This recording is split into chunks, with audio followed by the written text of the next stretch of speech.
I want to start off by asking you a strange question. What does it mean to you to be supernatural? To me, being supernatural is to be able to change your body by thought alone. To say it another way, it means being greater than your body. Being supernatural also means overcoming challenges and conditions in your outer environment that most people would not be able to accomplish. In addition, being supernatural would also mean to be able to change some predictable future destiny or event. That is, to be greater than time. Now, is this something that's only reserved for ancient yogis, mystical masters, and superheroes? Is it fantasy, or is there medical proof that each human being has the potential to heal themselves and, in a sense, to become supernatural? In 1986, I had my own personal experience that forever changed my life.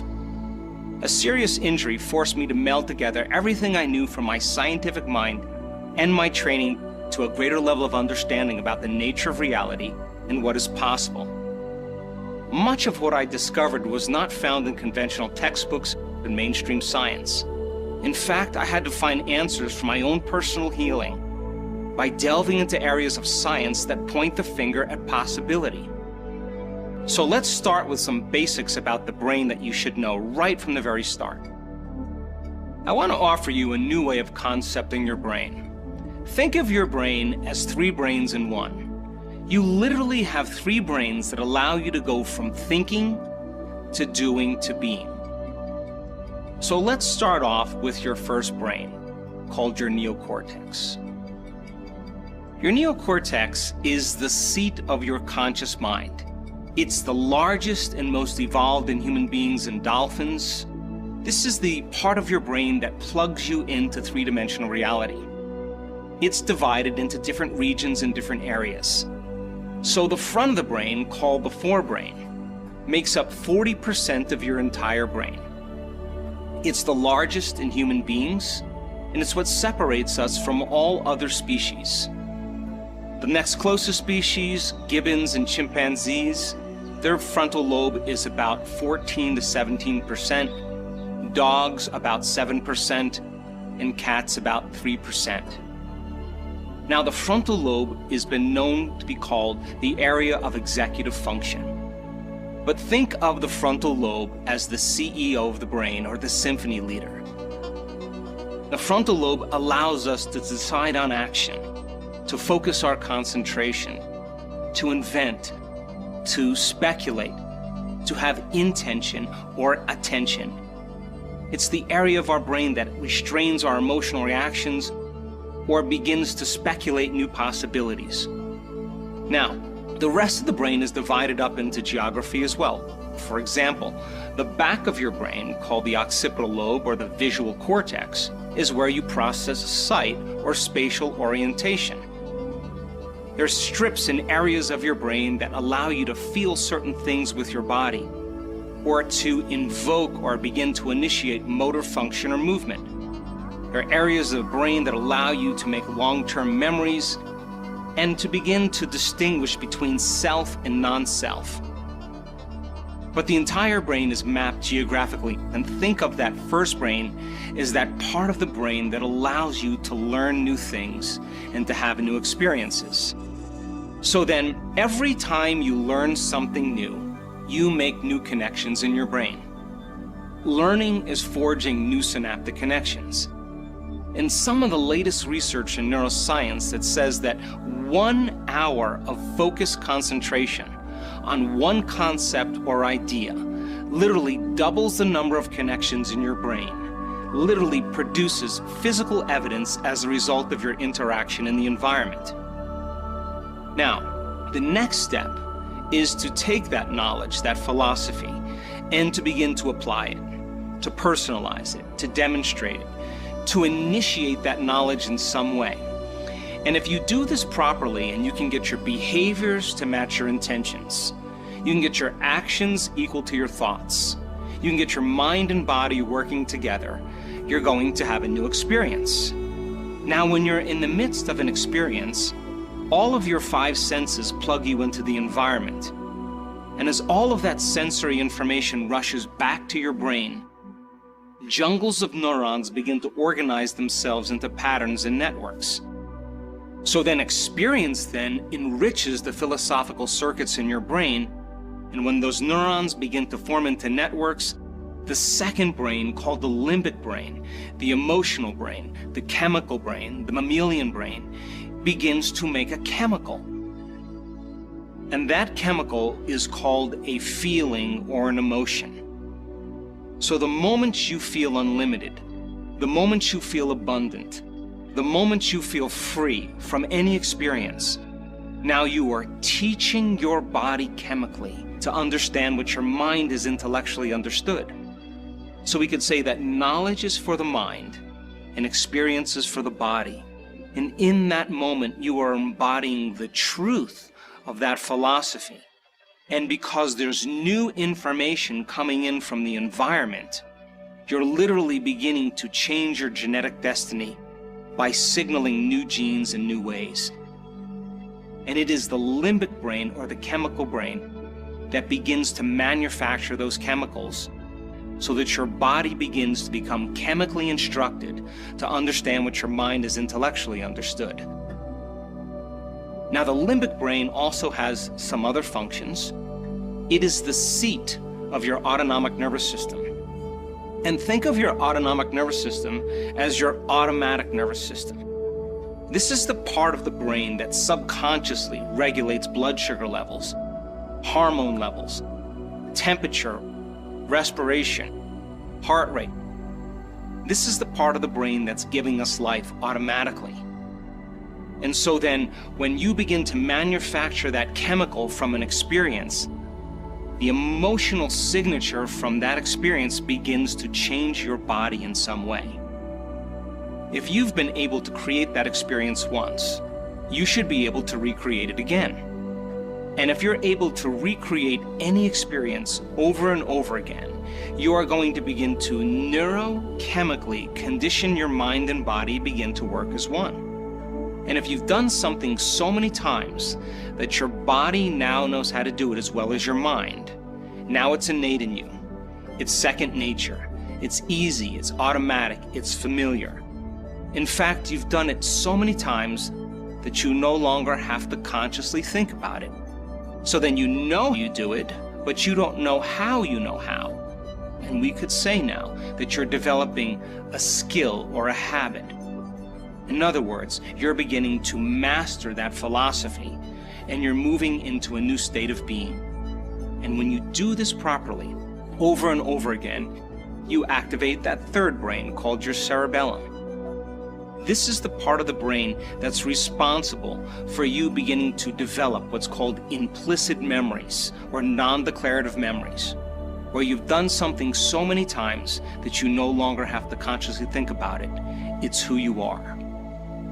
So our job then is to go from knowledge to experience to wisdom, from mind to body to soul, from learning it with your head, applying it with your hands, and knowing it by heart.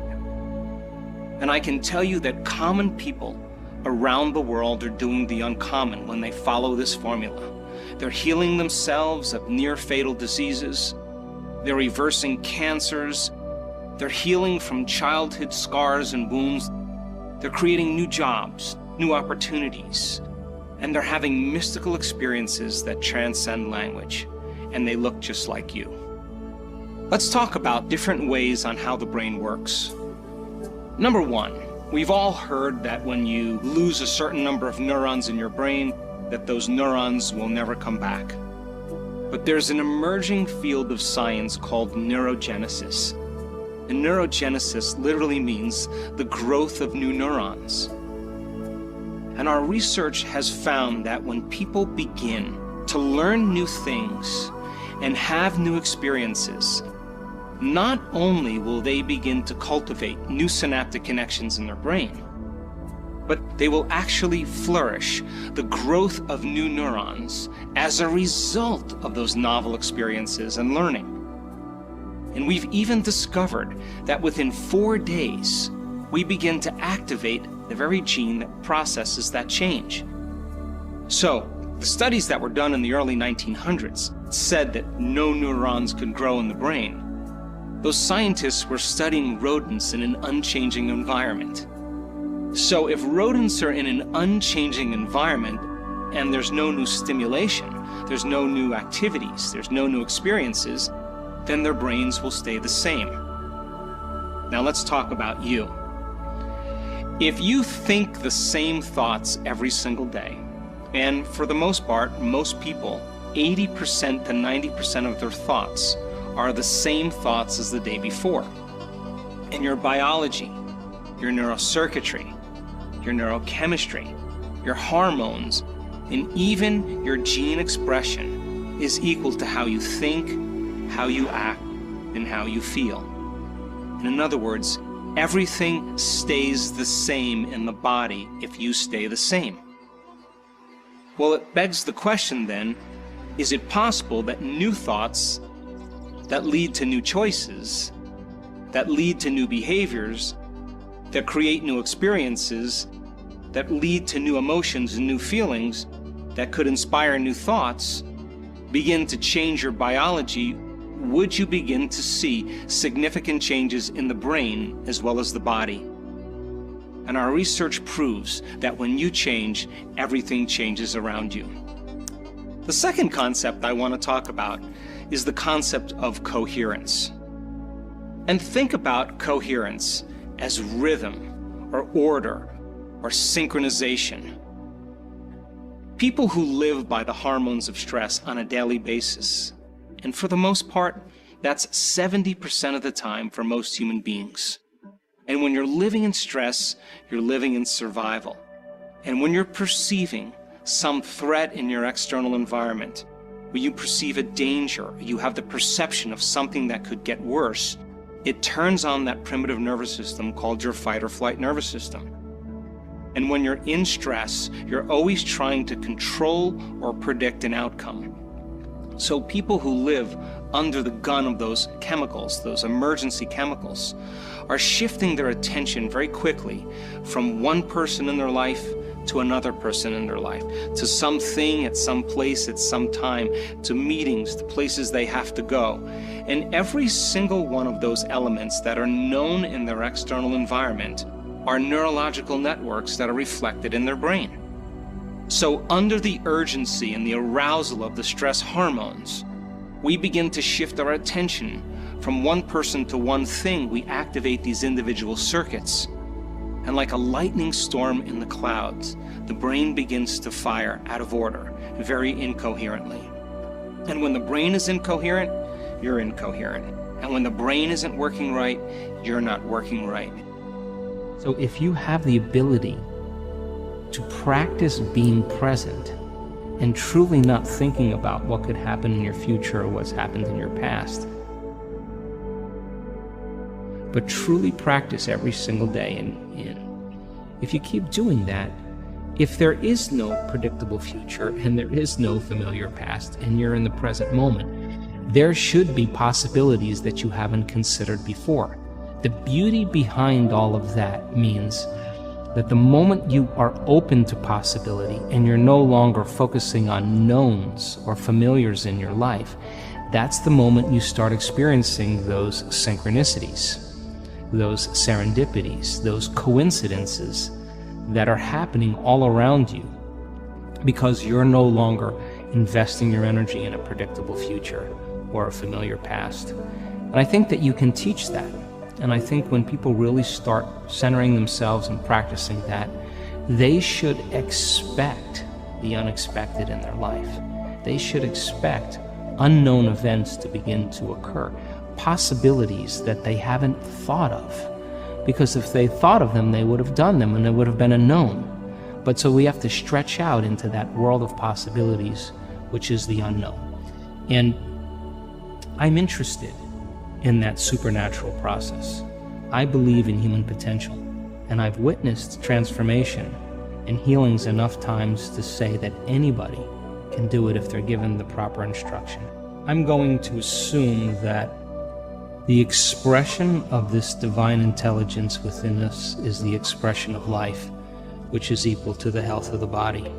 And that I think when we take time out of our busy lives to invest in ourselves, to become a work in progress, to begin to decide what thoughts we no longer want to think, what behaviors we'd like to change, what emotions we want to transform, and every single day make an effort to remove the blocks and the masks, the facades that stop the flow of the divine in us. When we begin to do that kind of work, that intelligence begins to move through us, and that's when we become more like it. We become more willful. It has an amazing will. We become more mindful. It has an infinite mind. We become more conscious. It's a consciousness. We become more loving. It's a loving intelligence. We become more giving. It's a giver of life. I think its nature begins to become our nature. Its mind begins to become our mind. And the side effect of that, I think, was we move from this selfish state to this selfless state. And transformation does something really amazing. When you free yourself from the chains of those emotions that keep you anchored in the past, and you go from particle to wave, from matter to energy, and you begin to liberate energy, and your heart starts to open, and you feel one or connected to something greater. There's only one thing you want to do when you feel this way, and that is you want to give. You say, I feel so amazing. I want you to feel the way I feel. And so the natural tendency is to give something away, because you feel so whole in that moment that it's impossible to want. Now, why would you want when you're whole? Now, that to me is the natural state of being. Disease can exist in that state of holism. And I think that it's reachable in our lives, and I think that people can reach those elegant states, and it can begin to become more constant. So how do we become supernatural, then, is the question. And that is, we have to start doing what feels unnatural. In the beginning, of course, change is going to be uncomfortable. It's going to feel unfamiliar. There's going to be some uncertainty. You can't predict when you step into the unknown what that's like. And most people rush back to their familiar feelings and familiar behaviors, and they say, this feels right. No, it feels familiar. Becoming comfortable in that unknown, where the best way to predict your future is to create it, and be able to create from that place of the unknown, begins to produce supernatural effects in our lives. So then, giving when everybody else is in lack is supernatural. Demonstrating compassion when everybody's angry and judgmental is supernatural. Showing signs of love and strength and courage when everybody else is in fear. I think if we keep doing what feels unnatural, sooner or later we'll begin to become supernatural. And this is a time in history right now where people are looking for answers, and they secretly believe in themselves. And I think that belief in ourselves and belief in the infinite possibilities makes life really exciting. So when our will matches that intelligence within us as well, when our mind matches its mind, and when